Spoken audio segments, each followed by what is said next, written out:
perkenalkan, saya Meli Suryani, saya calon guru penggerak angkatan 10. Pada kesempatan kali ini saya akan membuat video tentang wawancara dilema etika. Pada kali ini saya ditemani oleh Bu Belki Tamba. Beliau adalah Kepala Sekolah SMP 1 Sarolangun. Waalaikumsalam warahmatullahi wabarakatuh. Apa kabarnya siang hari ini? Alhamdulillah sehat. Sesuai dengan perjanjian kita kemarin, Ibu ya, kita akan mengadakan wawancara mengenai dilema etika yang pernah Ibu alami. Nanti saya akan mengajukan beberapa pertanyaan menyangkut dilema etika yang pernah Ibu alami ya Bu ya. Oke, kita mulai ya Bu ya. Sebelum saya mengajukan 8 poin pertanyaan Ibu, saya ingin tahu apa kasus yang pernah Ibu alami selama Ibu menjabat itu? Sebenarnya kasus itu ada lebih dari satu kasus, tapi yang paling signifikan yang terjadi di sekolah itu adalah salah satu kasus yang pernah saya hadapi yang menyebabkan dilema etika dalam mengambil keputusan, yang itu terkait dengan disiplin guru. Ada seorang guru yang sering tidak masuk di sekolah dikarenakan tidak mendapatkan jam sesuai dengan mapel yang diampu.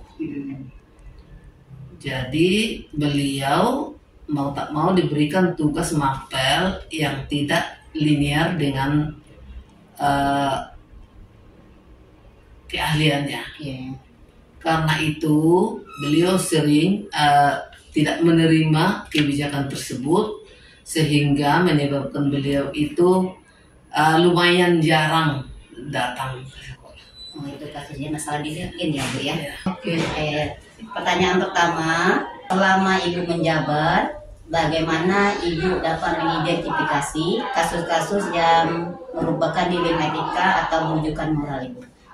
Ya, terima kasih pertanyaannya Ibu. Akan saya berikan jawaban yang sesuai yang saya alami. Pertama-tama untuk mengidentifikasi kasus ke dalam kategori dilema etika atau rujukan moral, saya harus menelaah dulu kasus tersebut. Jika terdapat dua keputusan yang sama-sama benar di dalam kasus tersebut, berarti termasuk ke dalam dilema etika. Jika pilihan keputusan antara benar atau salah, maka merupakan rujukan moral. Pertanyaan kedua Ibu, selama Ibu menjabat, bagaimana Ibu menjalankan pengambilan keputusan di sekolah Ibu, terutama untuk kasus-kasus di mana ada dua kepentingan yang sama-sama benar atau sama-sama salah mengandung nilai kebajikan? Oke, terima kasih pertanyaannya. Akan saya jawab. Jika merujuk pada kasus dilema etika yang saya sebutkan tadi, memang terdapat dua kepentingan yang sama-sama benar. Yakni jika saya mengambil keputusan untuk menegakkan keadilan dengan cara yang tegas, maka akan tercipta disiplin bagi guru yang bersangkutan. Namun di sisi lain, saya juga melihat sisi kemanusiaan dengan memberikan keringanan pada guru tersebut. Dapat hadir pada saat ada jam pembelajaran saja, mengingat beliau hanya mengajar satu kelas. Kedua pilihan tersebut sama-sama baik, maka dalam hal ini saya menggunakan prinsip berpikir dengan rasa kepedulian. Ibu, kita lanjut ke soal ketiga. Langkah-langkah atau prosedur seperti apa yang biasa Ibu lakukan selama ini? Selama ini jika saya mengambil keputusan, langkah pertama yang saya lakukan adalah mencermati terlebih dahulu situasi yang terjadi, mempertimbangkan dampak keputusan yang akan saya buat, kemudian mengambil keputusan. Misalnya dalam kasus tersebut, saya akan memanggil guru dan meminta penjelasan secara rinci tentang faktor yang menyebabkan ia kurang disiplin. Kemudian saya akan melakukan sesi coaching agar bisa menemukan solusi selanjutnya. Saya akan memantau tindak lanjut dan penyelesaian masalah yang ia lakukan. Langkah terakhir adalah merefleksi keputusan yang saya buat. Refleksi terakhir Bu ya. Bu, hal-hal apa saja yang selama ini Ibu anggap efektif dalam pengambilan keputusan pada kasus-kasus dilema etika? Oke, walaupun hal yang saya anggap efektif dalam pengambilan keputusan pada kasus-kasus dilema etika antara lain, satu, mengumpulkan fakta, ya.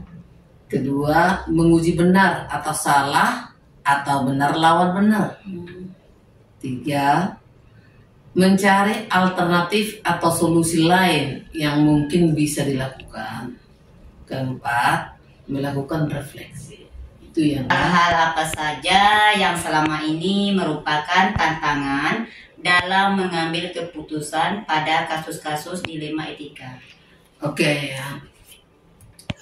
Selama ini yang menjadi tantangan dalam cara saya mengambil keputusan pada kasus-kasus dilema etika adalah bagaimana memberikan pengertian kepada pihak yang merasa tidak puas terhadap keputusan yang saya buat. Sebagian orang cenderung memberikan kritikan pedas dan menjas bahwa saya tidak tegas saat mengambil keputusan berdasarkan rasa kepedulian dan kasih sayang. Padahal saya mempertimbangkan kebaikan bersama dan masa depan murid. Namun hal ini wajar terjadi dan masih bisa saya maklumi. Apakah Ibu memiliki suatu tata cara atau jadwal tertentu dalam sebuah penyelesaian kasus dilema etika? Apakah Ibu langsung menyelesaikan di tempat atau memiliki sebuah jadwal untuk menyelesaikannya? Bentuk atau prosedur seperti apa yang Ibu jalankan? Oke, terima kasih untuk pertanyaannya. Saya tidak memiliki jadwal khusus untuk mengelola pengambilan keputusan itu. Untuk kasus-kasus sederhana yang menurut saya perlu cepat diselesaikan, maka saya akan langsung membuat keputusan.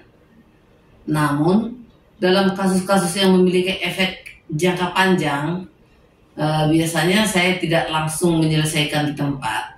Saya akan mendiskusikan terlebih dahulu bersama guru-guru dan mempertimbangkan dampak atau hasil akhir, lalu membuat sebuah keputusan. Adakah seseorang atau faktor-faktor apa yang selama ini mempermudah atau membantu Ibu dalam mengambil keputusan dalam kasus-kasus dilema etika yang pernah Ibu alami? Tentu ada ya. Ada beberapa orang yang dapat mempermudah dan membantu saya dalam membuat keputusan. Di antaranya rekan-rekan kepala sekolah dan rekan-rekan kepala sekolah yang ada saat mengikuti MKKS. Terkadang saya sharing dengan guru-guru yang sering saya minta pendapat dalam beberapa kasus. Selain itu, atasan seperti pengawas dan beberapa pihak lainnya juga turut membantu saya dalam membuat keputusan itu. Dari semua hal yang telah disampaikan Ibu, pembelajaran apa yang dapat Ibu petik dari pengalaman kasus tadi atau kasus lainnya dalam mengambil keputusan dilema etika? Oke, terima kasih. Dari beberapa kasus yang saya hadapi terkait dengan pengambilan keputusan, saya mendapatkan banyak pengalaman yang mengajarkan saya tentang rasa empati dan rasa peduli. Tidak mengambil keputusan sepihak, berpikir sebelum memutuskan, serta pentingnya menerapkan prinsip berbasis nilai-nilai kebajikan dan memprioritaskan kepentingan murid. Gitu ya. Terima kasih atas waktunya. Aku telah memberikan beberapa jawaban tentang dilema etika yang pernah Ibu alami. Nanti kalau ada masalah kita sharing Bu ya, kalau saya ataupun Ibu gitu, masalah tentang dilema etika. Mungkin ada tanggapan dari Ibu tentang wawancara kita hari ini. Terima kasih juga Ibu Meli. Saya juga berterima kasih kepada Ibu Meli karena ikut mengikuti CGP ini. Tentu CGP ini sangat sekolah sangat mengharapkan ibu di dalamnya, karena CGP ini diharapkan nanti dapat untuk memberikan pengetahuan-pengetahuan baru yang tentang bagaimana pembelajaran yang baik di sekolah. Saya sangat menghargai betul dan juga memberikan support kepada siapapun guru yang telah mengikuti CGP ini. Saya mendoakan dan berharap dan berikan pesan dan kesan yang sangat baik dengan Ibu Meli dan juga guru-guru yang lain yang ikut CGP. Mudah-mudahan dapat menyelesaikan dengan baik dan mendapat nilai yang baik. Terima kasih ya Bu atas bimbingannya, atau motivasi terhadap kami yang calon guru penggerak.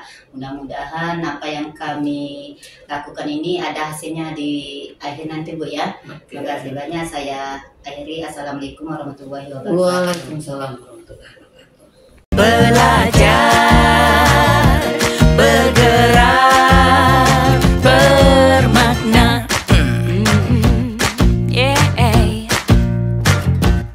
Semua murid, semua guru, semua murid, semua guru, semua murid, semua guru, semua murid, semua guru, semua murid, semua guru, semua murid, semua guru. Meski berbagai budaya, berbagai usia, dan ingatlah bahwa kita insan yang merdeka. Belajar, bergerak, bermakna.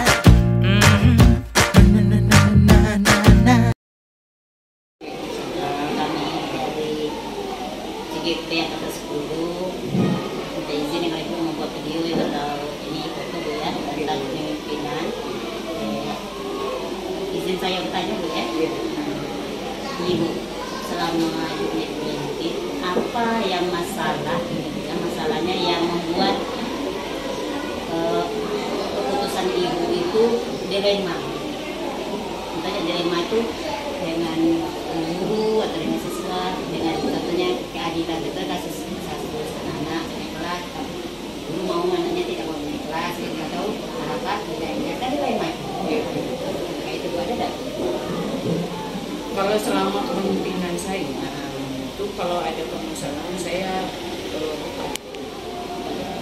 saya tidak ada Contohnya tidak pernah ketemu masalah kasus di sekolah.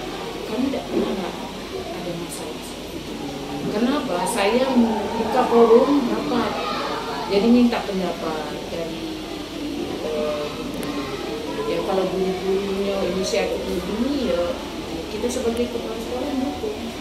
Dengan kita pendapat kita harus kita pertahankan, harus kita pertahankan. Kita pokoknya hasil rapat bersama, keputusan bersama itulah yang penting. Jangan ada kita istilahnya pendapat guru tidak kita dengar. Karena setiap kalau mau ada permasalahan akhir pribadi, kalau itu masalah pribadi, kalau itu masalah anak, forum kita selesaikan kapan. Hanya sama guru kelas, dan sendiri bagaimana anaknya belajar di kelas. Mau gini-gini Bu, dia bisa baca, cuma dia lambat. Soalnya berarti kita naikkan, oke. Nah, tentunya tadi kan tadi ketemu yang dilema itu semua sekolah pernah Pasti. Ya. Maksudnya keputusan Ibu bersama kakak guru itu ada efek untuk jangka panjang, tapi tentunya untuk siswa lain ada tidak keadilan, tidak gitu, anak dinaikkan gitu. Ada kasus lain dilema untuk Ibu pemimpin, ada di beban itu gitu, dinaikkan anak ini Pasti ada rugi untuk yang lain. Dan tidak memang betul Ibu. Kalau kita naikkan dia otomatis lambat belajar. Bagi guru-guru yang lain terhambat untuk mengikuti belajar. Kenapa? Di kelas 2 misalnya, anak-anak kelas 1 masih ngeja, dia dinaikkan ke kelas 2, sementara di kelas 2 tidak ada lagi, tidak ada lagi ya itu. yang ngeja-ngeja itu kan langsung baca. Nah itu saya panggil orang tua, gimana? Kenapa di kelas 2 anak ini Belanda? Jadi kalau memang ya solusinya panggil orang tua. Jadi orang tua dipanggil, kemudian agar anak ini jangan terlambat di kelas 2, gimana kita caranya? Corona Deka kan tidak ada rasa anak tidak naik. Iya. Tapi bagi kami jelas ada kendala seperti itu, panggil orang tua. Jadi orang tua ini solusinya panggil orang tua. Dari semester 1 dari panggil orang tuanya gimana anaknya supaya mengejar ketinggalan, anaknya di Lesta. Tapi yang terlibat dalam masalah ini berarti pertama orang tua, yaitu ya anak tersebut ya, anak kami berarti guru guru ini guru kelas ya, guru kelas guru masalah ini. Itu biasanya kalau ditanya ini jam apa ini masalah ini mempengaruhi keputusan dulu. Contoh tadi kan anak itu dibereskan, ini kan ini ada efek jangka panjang itu yang pendek kan, biar anak itu selesai sampai SMA ya, jangka panjang ya. Pokoknya tidak ada istilahnya tamat dari SD nggak tahu baca. Ya, ini Bu, apa itu keputusan ibu ini kan sudah disepakati semua dan apakah ada guru-guru dan guru banyak itu masih ada kurang menerima keputusan? Kalau dibilang kurang menerima ya, cuman dia ada salah satu antara guru istilahnya dia tuh emosi. Jadi sebenarnya kalau guru-guru yang emosi negatif itu jangan diletakkan di kelas rendah.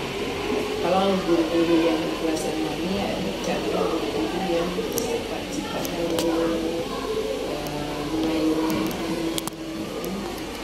kalau guru-guru yang tidak industri otomatis jadi permasalahan, dia kurang dekat dengan anak, bisa namanya anak lamban ya kita mesti ngerti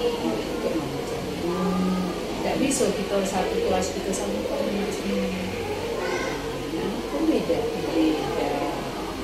impactnya itu kan Keputusan yang situasi itu ya.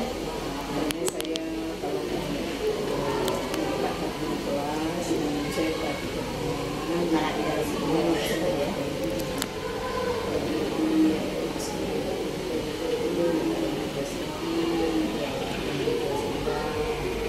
Kalau kelas tinggi ya jelas otomatis anak-anak udah kebal, udah biasa dengan suara keras. Tapi kalau anak-anak yang kelas rendah itu tidak biasa dia, apalagi kalau anak-anak satu kan jarang dimarah, jarang gitu, sampai di sekolah dia dimakan, bisa dia ketakutan gitu.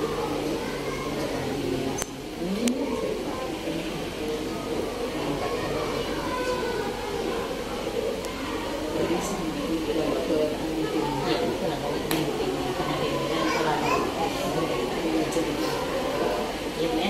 mungkin mencari di keluarga dulu ya, mungkin di lain saya terima kasih banyak telah mengkolaborasi kami.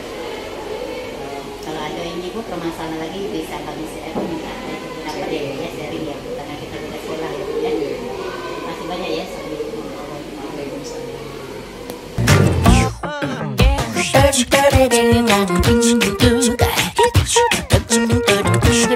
Semua murid, semua guru